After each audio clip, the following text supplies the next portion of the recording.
Hola amigos de Ultra Argentina, hoy les traigo un análisis geopolítico de la situación en la península arábiga, donde varios países cortaron sus relaciones diplomáticas con Qatar. Esto abre una brecha en la alianza de los países árabes. Qatar es un país geográficamente muy pequeño, se encuentra entre Arabia Saudita e Irán, pasando el Golfo Pérsico, ¿no? Obviamente. ¿Qué está pasando acá? Unos hackers aparentemente lanzaron unos mensajes falsos del gobernante de Qatar, porque Qatar es una monarquía absoluta como varios países de la región. En estas declaraciones que había sacado el líder qatarí decían que apoyaba a Irán, que apoyaba a las milicias chiíes, que apoyaba a Israel, que hablaba en contra de Donald Trump, y como excusa, o mejor dicho, fue utilizado esto como excusa por los otros países de la península, no todos, pero la mayoría, para cortar relaciones. ¿De quién estamos hablando? Primero que todo, Arabia Saudita, obviamente. El gobierno reconocido internacionalmente de Yemen, es decir, no los rebeldes hutíes, que son chiíes. Emiratos Árabes Unidos. Bahrein, que es muy pequeño. Egipto, y bueno, es que ya está fuera de la península.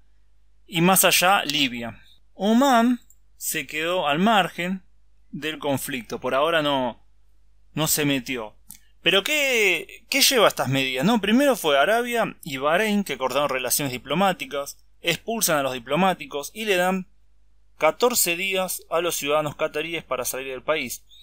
Se sumó Emiratos Árabes Unidos con la misma medida, es decir, expulsar a los ciudadanos y a los diplomáticos.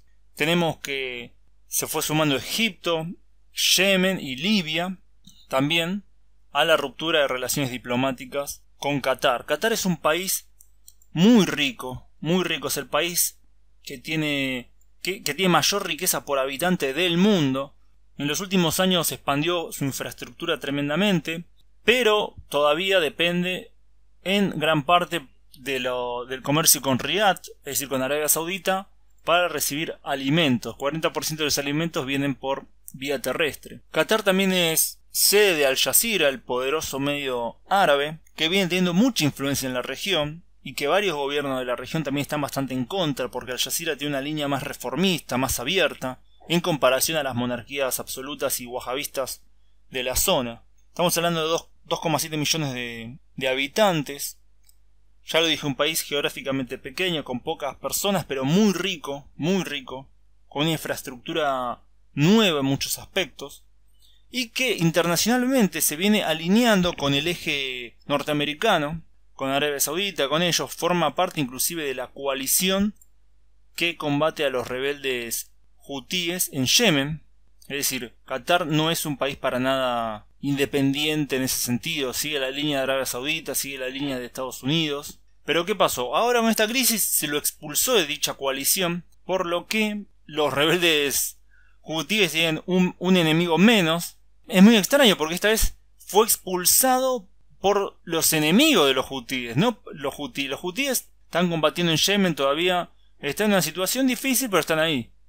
Sin embargo, la ruptura esta no es sin precedentes. Tiene un precedente. En 2014 también hubo una tensión similar, durante varios meses se cortaron relaciones, después se fueron recomponiendo, pero es algo que ya varios analistas están señalando como que puede ser que estén utilizando a Qatar como una especie de chivo expiatorio, un chivo expiatorio de lo que está pasando en la península árabe, que es decir, el fracaso de la política exterior de Arabia Saudita, el fracaso del wahabismo. El wahabismo tenía como objetivo, por eso se había aliado a Israel, se está aliado a Israel, de expandir su influencia hacia el norte por Siria, donde apoya al Estado Islámico, donde apoyan a Al Qaeda. Y ese objetivo que lo unía a Israel, es decir, esa alianza medio extraña por intereses entre Israel y los saudíes, tenía como objetivo destruir al gobierno laico y bastante progresista, bastante prorruso de Siria, ¿no? Imponer un gobierno islámico similar al que tienen los saudíes. Ese objetivo, que no solo participaron los saudíes, sino que participaron muchos otros estados del Golfo. Es decir, sabemos que los Emiratos Árabes Unidos también mandaban ayuda, sabemos que La gente de Bahrein también mandó ayuda. Y sabemos que también los cataríes también mandaron ayuda a los rebeldes islámicos. A los terroristas, mejor dicho, a los extremistas islámicos. Todos estos países mandaron ayuda. Jordania inclusive sabemos que ahora todavía apoya tácitamente y no tan tácitamente a los rebeldes islámicos en Siria.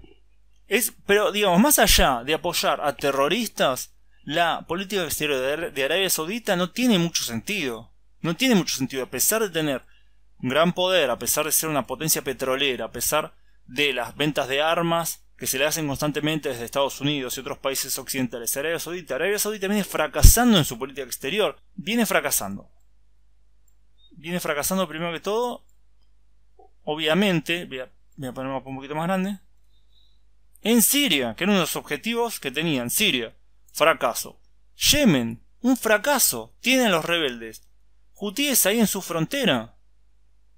Es un fracaso. Irak.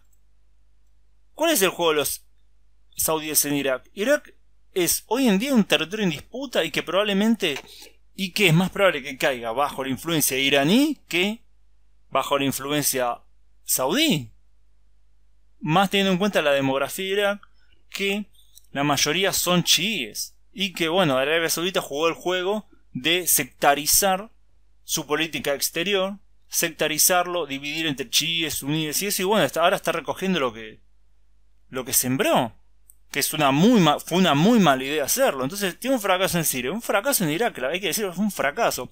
Fracaso en Yemen, donde todavía combaten contra los rebeldes hutíes, y ahora abre Arabia Saudita mismo un nuevo frente contra el país más rico del mundo, contra un país que se puede mantener, inclusive si la guerra económica que empezó recién, es decir, cortando la frontera, cerrando la frontera, cerrándole el espacio aéreo, porque varios países le cerran el espacio aéreo, Bahrein, Arabia Saudita y Emiratos Árabes Unidos, le cierran el espacio aéreo. Entonces los aviones de acá tienen que ir o por Irán, o por el Golfo, o por otros lados para salir al mundo. Le cierran el espacio aéreo, le cierran la frontera, le expulsan a los ciudadanos. Abre un frente ahí. Abre un frente casi inexplicablemente. Toma de chivo expiatorio. Tenían que tomar un chivo expiatorio por el fracaso que viene siendo la política exterior wahabí, aliados a los israelíes, aliados a Estados Unidos. Entonces toma al país más progresista dentro de esa esfera cultural. Porque hay que decirlo, dentro de lo que son Arabia Saudita, Emiratos Árabes Unidos, Bahrein, Qatar en comparación es más progresista, tiene Al Jazeera, se abre un poquito más a las ideas del mundo, digamos así, a las ideas modernas, tiene una visión un poquito más moderada, de los asuntos internacionales y otros. Y a pesar de participar, como ya dije, en Yemen y estar alineado en la política exterior a Israel, Arabia Saudita y demás, tenía un poquito, apenas unos grados de separación, pero lo suficiente grado de separación como para que Arabia Saudita lo tome como chivo expiatorio y que acuse de la misma manera tan graciosa que Erdogan acusó a Estados Unidos de apoyar al ISIS cuando todos sabían que ellos también apoyaban al ISIS. Arabia Saudita está haciendo exactamente lo mismo, acusando a Qatar de apoyar al ISIS, apoyar a Al Qaeda, algo que todos sabemos, todo el mundo de los analistas, inclusive los menos iluminados, se dan cuenta que Arabia Saudita es uno de los grandes sponsors del terrorismo a nivel mundial. Es uno de los grandes sponsors del terrorismo. Entonces es muy gracioso que ellos acusen a otro país de ser sponsors del terrorismo. Y sin embargo lo están haciendo. Está acusando a otro país de hacer exactamente lo que hacen ellos. Entonces es una situación muy extraña en lo que se suma la posición de Egipto, que hay que decirlo, los saudíes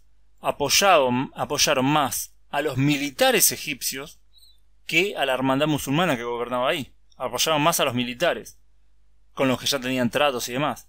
Libia, cuando yo digo Libia, es uno de los gobiernos de Libia, porque Libia tiene varios gobiernos simultáneamente. Uno de los gobiernos de Libia, que es aparentemente el reconocido internacionalmente, cortó relaciones con Qatar, como Yemen también. Yemen, el gobierno de Yemen reconocido internacionalmente, que dominará 4/10 partes del territorio, 6/10 partes, no sé exactamente cuánto. Entonces la alianza saudí, la alianza árabe del Golfo se está desquebrajando ahora mismo. Puede ser que se solucionen los problemas, pero con esta actitud tan extrema, tan beligerante de Arabia Saudita, se abre la posibilidad de que Qatar lentamente se empiece a alinear un poco más con el eje chií. El eje chií, que ya le dije, viene, en realidad es Líbano, Siria, Irak, Irán, donde los chiíes tienen gran influencia.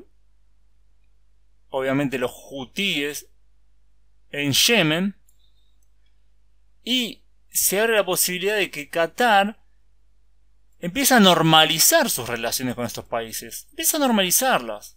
No digo que se una a ese eje, pero como que se retire de ser un jugador para el wahabismo. Que eso sería un éxito, la verdad, para la política internacional iraní, que viene siendo un éxito, hay que decirlo, gracias en parte a las invasiones norteamericanas de Irak que destruyeron a uno de sus grandes enemigos. Pero bueno, eso es lo que está pasando en el Golfo Pérsico, un ataque de los árabes del Golfo contra uno de ellos, uno de sus aliados, uno de los miembros más destacados de la Alianza Internacional contra el Terrorismo, uno de los países también gasífero y aliado de Estados Unidos y todo lo demás. Sin embargo, lo usan en esta política exterior tan extraña de Arabia Saudita, lo usan como chivo expiatorio, lo que abre una posibilidad. No creo que necesariamente signifique nada todavía, más allá de que vemos cómo se resquebraja toda esa alianza ante los repetidos fracasos en Siria, en Irak, en Yemen. Ante los repetidos fracasos se empieza a resquebrajar. Se quebró por el lado más débil, que era Qatar, que es el país más progresista, entre comillas, entre muchas comillas, de la región. Así como eso es lo que está pasando en el Medio Oriente. Espero que ya haya parecido interesante este análisis. Y está bueno entender un poco lo que está sucediendo en la región, tener una visión geopolítica para ver cuándo se abre una oportunidad para que progrese un poquito la región o no. Así que bueno, de vuelta, gracias por escucharme. Pónganle me gusta y compartan si les parece. Y suscríbanse si son nuevos. Y nos estamos viendo en el próximo video.